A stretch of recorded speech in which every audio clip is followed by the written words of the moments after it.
Welcome to the Poor Man's Gourmet Kitchen, where we share gourmet recipes at a low-budget wonder. Now check this out. Here I've got some white rice I've already washed and rinsed 3 times. We're going to step up the flavor with some fenugreek seeds, which will give it some nuttiness, and some grated carrot for some sweetness. Mix that together real good. Add the appropriate amount of water. Set it into the rice cooker, and because it takes about 20 minutes, it's good to start now. Now I'm going to use boneless chicken thighs, but you can use lamb, tofu, mushrooms, whatever you want for the protein. Carry-on dough is my favorite curry powder, and I'm going to combine it with this curry paste. It's going to help step this recipe up quite a bit. But we're going to season with kosher salt and pepper first, then the curry powder. We're going to add a little bit of flour, which gives it a velvety texture and helps to thicken the sauce. Once that's all mixed up, we can go to the stove with some butter, a little bit of oil so it doesn't burn, and then add the chicken right to the skillet. Sear over medium-high heat for 3 minutes. Good time to chop some red onion and some cilantro. Now when you're cooking your protein, you don't want to cook it all the way through yet.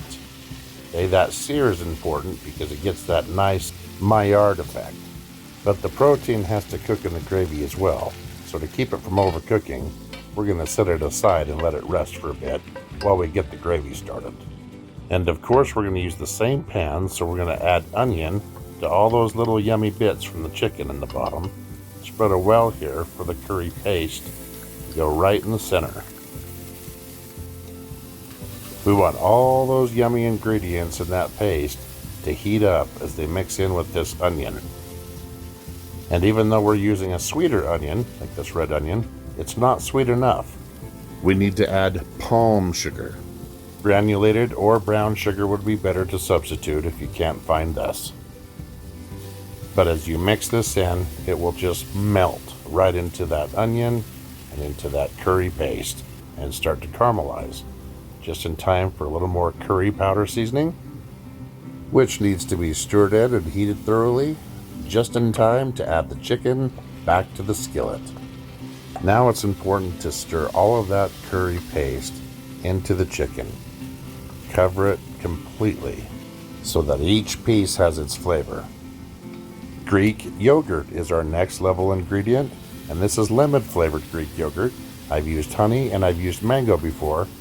They all work great, but lemon is my favorite. Next ingredient, coconut milk. Yes, you can use whipping cream instead if that's all you got, but this is a next level ingredient.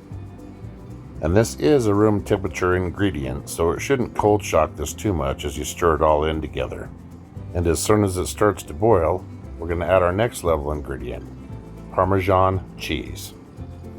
And if you think that sounds crazy, a lot of curries have cheese curd, okay? And Parmesan, technically, is MSG. And with the addition of our final ingredient, cilantro, we are achieving umami. And that's how you make a next level curry gravy. But we're not done yet. No sir.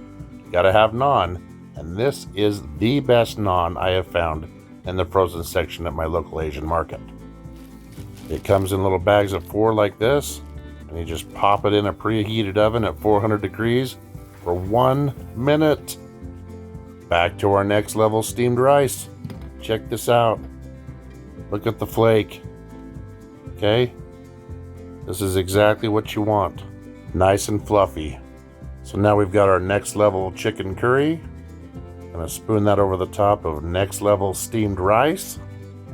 Oh, don't forget to like, comment, and subscribe, or I'll hunt you down.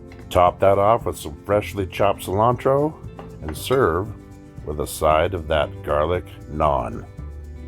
And there you have it. Next level curry right here in the Poor Man's Gourmet Kitchen. Thank you for watching, and be sure to stop by PoorMansGourmetKitchen.com for more recipes and exact ingredients.